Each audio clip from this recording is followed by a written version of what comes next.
Dalam penegakan hukum tipikor itu ada dua pendekatan. Satu, pendekatan pemidanaan dalam pengertian terhadap individu. Kemudian kedua, pemidanaan terhadap harta kekayaan. Jadi kalau kita bicara mengenai pemidanaan dalam pengertian penjara misalnya, itu sudah diterapkan sejak puluhan tahun yang lalu. Tetapi yang menjadi persoalan adalah pemidanaan yang belum banyak dimaksimalkan oleh penegak hukum kita.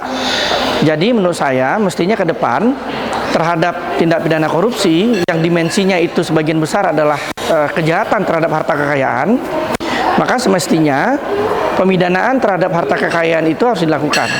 Apakah itu dengan perampasan aset atau aset recovery, atau juga dengan cara melakukan pengusutan terhadap pencucian uang. Sehingga yang kita harapkan pengembalian aset negara yang dikorupsi itu bisa lebih maksimal. Ini yang kemudian diusahakan ya oleh pemerintah dengan merancang beberapa instrumen hukum yang memang dibutuhkan untuk penegakan hukum dari sisi aset recovery ya, misalnya RUU perampasan aset atau tindak pidana pencucian uang atau model sama pemiskinan koruptor. Nah, itu yang menurut saya instrumen hukumnya harus disiapkan gitu.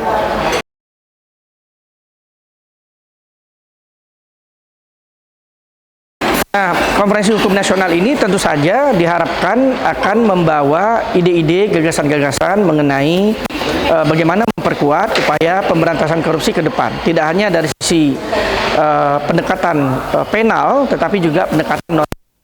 Karena sebetulnya pendekatan pemberantasan korupsi itu tidak harus hanya dari sisi pidana pemenjaraan terhadap seseorang, tetapi juga dari sisi aset recovery, termasuk juga sistem. Jadi menurut saya Konferensi Hukum Nasional kali ini sudah cukup komprehensif membicarakan gagasan-gagasan itu. Tinggal kemudian nanti kita lihat bagaimana pokok-pokok rumusan rekomendasi yang akan dihasilkan oleh konferensi hukum ini, tentunya berhubungan dengan bagaimana pendekatan pidana dan juga pendekatan non penal itu diterapkan.